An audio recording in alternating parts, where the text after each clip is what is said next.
And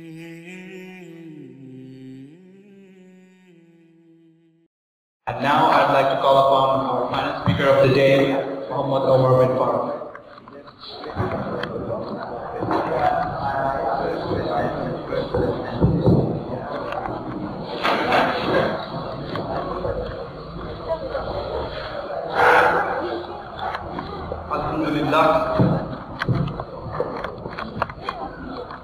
Alhamdulillah, wassalatu wassalam ala rasulillah wa ala alihi wa ashabihi ajma'in, amma ba'd. A'udhu billahi minash shaitanir rajim, bismillahir rahmanir rahim. Wa qul jaa al-haqq wa zahaqa al-batil, innal batila kana zahuqa. Bismillahir rahmanir rahim. Rabbi shrah li sadri wa yassir li amri wahlul 'uqdatam min lisani yafqahu qawli. Respected principal, guests, teachers, elders, and my dear brothers and sisters, I welcome all of you with the Islamic greeting. Assalamu alaikum wa rahmatullahi wa barakatuh. May the peace, mercy, and blessings of Allah subhanahu wa ta'ala be upon all of you. The topic of my talk is Terrorism and Jihad, an Islamic perspective. As many of you may be aware that more than 20%, that is more than 1/5 of the world population are Muslims. And unfortunately, Islam is also the religion about which the people have the maximum number of misconceptions. And these misconceptions are rapidly increasing after 11th of September 2001. Today, Islam happens to be the fastest growing religion of the world. And the number one misconception about Islam is that the Muslims are called as fundamentalists and they are called as terrorists. Now let us analyze what are the meanings of the word fundamentalist and terrorist. A fundamentalist is a person who adheres to the fundamentals of doctrines he is following.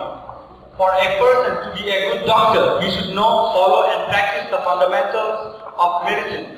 In other words, he should be a fundamentalist in the field of medicine. We cannot categorize all fundamentalists as either good or bad. We must judge them according to the field in which he is a fundamentalist.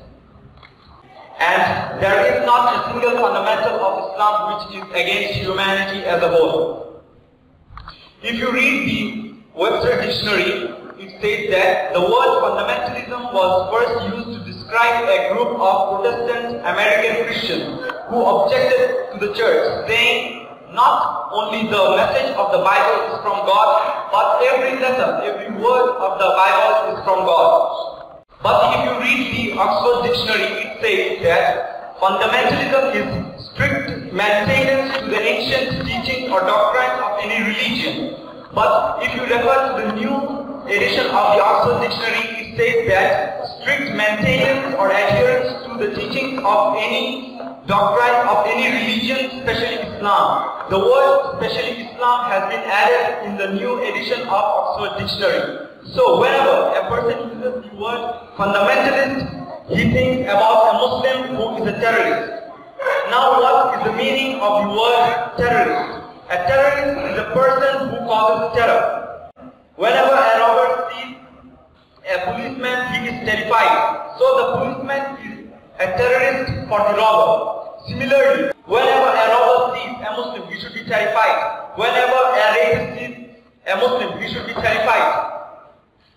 I know that the word terrorism is commonly used to describe a human being who terrorizes the innocent human being. In that case, no Muslim should ever terrorize any innocent human being. In fact, he should be a source of peace for the innocent human being. Many times, two different labels are given to the same person for the same act, that is a terrorist and a patriot. I would like to give the example of Nelson Mandela. Nelson Mandela was the ex-president of the new free South Africa. As many of you may be knowing that Nelson Mandela, by the previous white South African government, he was called the greatest terrorist. And he was imprisoned in the Robben Islands for about 27 years.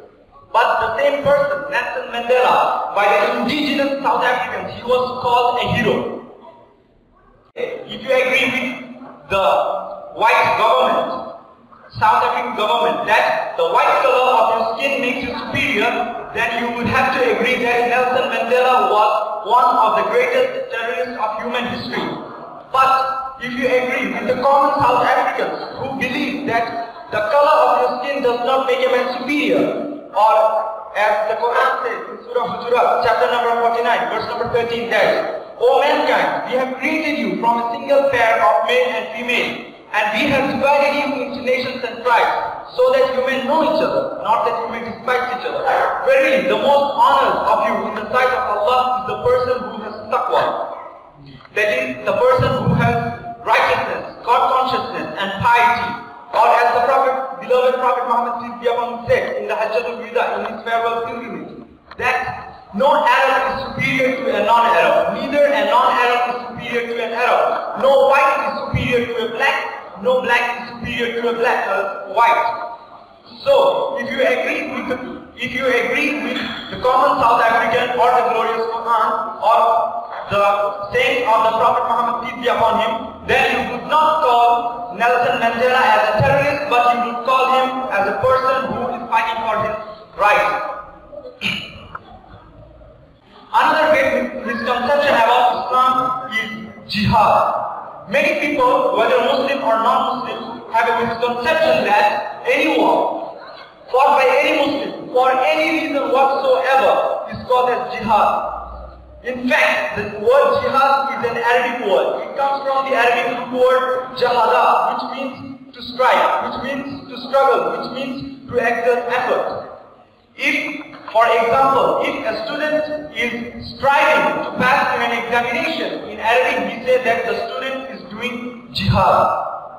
Another misconception about Islam, about jihad, is that many people, irrespective whether they are Muslim or non-Muslim, they feel that and they think that jihad can only be done by Muslims. But the glorious Quran in various places say that no, jihad can also be done by non-Muslims, even by evil people. Another great misconception about jihad is that Muslims, even some Muslim scholars, even they translate jihad as holy war. So many people have a misconception that jihad is a holy war. The Arabic translation of the word holy war is Harbul Muqaddasa. And you will not find this word Harbul Muqaddasa or holy war in any place in the glorious Quran or the authentic saying of the Prophet, peace be upon him. Jihad in Islamic terminology means fighting in the way of Allah subhanahu wa ta'ala.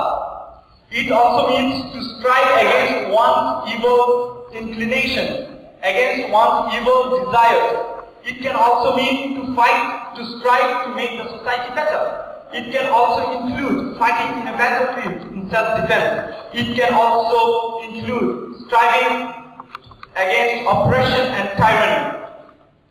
The word used in the Quran for fighting is qital, which means fighting or to kill. And there are various guidelines to fight in the battlefield. While you go for a fight, it should be in self-defense. Then during the battle, during the fight, you should not burn trees, you should not burn down crops, you should not kill the elderly people, you should not kill the religious people, you should not harm the children, you should not harm the women, so on and so forth. So even when we go for fighting in the battlefield, we should do it within the rules and regulations of the Sharia. Another great misconception in Islam is that many people, especially the Orientalists and the non-Muslims, say that Islam was spread at the point of the sword. Now I would like to say that the greeting of Islam is peace. Assalamu alaikum, peace be upon you. How can a religion of peace be spread at the point of the sword? Islam is an Arabic word which comes from the Arabic root word salam, which means peace. It is also derived from the root word silm, which means to submit your will to the will of Allah subhanahu wa ta'ala. Thus Islam is a religion of peace. Thus Islam is a religion of peace which is acquired by submitting your will to the will of Almighty Allah subhanahu wa ta'ala. Islam is a religion of peace. And a very good reply to this allegation that Islam was spread at the point of the sword is being given by a non-Muslim historian. by the name of Gilles O'Leary. He writes in his book, Islam at Crossroads, on page number 8, that history makes it clear that the legends of fanatical Muslims sweeping across the world, pointing Islam at the point of the sword, is one of the most fantastically absurd myths that historians have ever repeated. Now I would like to go to some of the historical facts. We Muslims have ruled Spain for about 800 years. But when the non-Muslims, the Christians, Crusaders came and wiped out the Muslims, there was not a single Muslim who could give the Adhan in Spain openly, in public. So if we would have used the sword to convert the people, how come there are so many non-Muslims in Spain and we were not even was able to give the Adhan? Then we ruled in India for about 1,000 years. But still, now if you look into India, there are more than 80% of the Indians who are non-Muslims. These non-Muslim Indians are giving Shahada. They are bearing witness that we Muslims did not convert the people at the point of the sword. Then we Muslims were the lord of these Arab lands for more than 1400 years. For some time, the British ruled it, and for some time the French ruled it, but overall we are the lord of the Arab land for about 1400 years. But still, there are more than 14 million Coptic Christians. And recently I watched a documentary which said that there are more than 20 million Coptic Christians in the Arab lands. The word Coptic Christian means that they are Christians since generations. Their father, grandfather and great-great-grandfather were Christians. So if we Muslims use the sword to convert the people to Islam, then how come there are so many non-Muslims? It shows that we Muslims did not convert any people at the point of the sword. Moreover, Islam, the maximum number of Muslims is in Indonesia and in Malaysia. So I would like to ask a question. Which Muslim army went to Indonesia and Malaysia? Islam also spread to the east coast of Africa. Now I would like to ask you people, which Muslim army went to the east coast of Africa? According to an article which was printed in the Islamic yearbook in the year 1986, and it was also repeated in the Plain Truth magazine, it said that it gave the statistics of the increasing world religion, the population of world religion from 1934 to 1984, in a span of 50 years. It said that Islam increased by 235%, whereas Christianity only increased by 47%. Now I would like to ask you people a question, that which war took place between 1934 and 1984 which converted millions and millions of people to Islam? No, we did not use the sword. It is the sword of the intellect.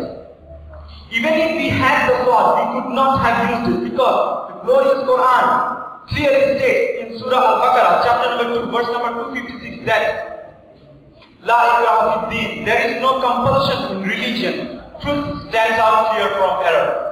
So it was the sword of the intellect which attracts and which wins over the hearts and minds of people.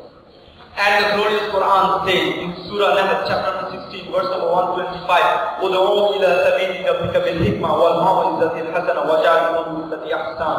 Invite all to the way of your Lord with wisdom and beautiful preaching, and argue with them, and debate with them, and reason with them in the ways that are the best and most gracious. Now I would like to end my speech with the quotation of Dr. Joseph Adam Pearson, who said that people who worry that one day nuclear weaponry will fall into the hands of the Arabs, they fail to realize that the Islamic bomb, the bomb of peace, has already been dropped. It fell the day Prophet Muhammad was born. Wa akhiru da'wana alhamdulillahi rabbil alameen.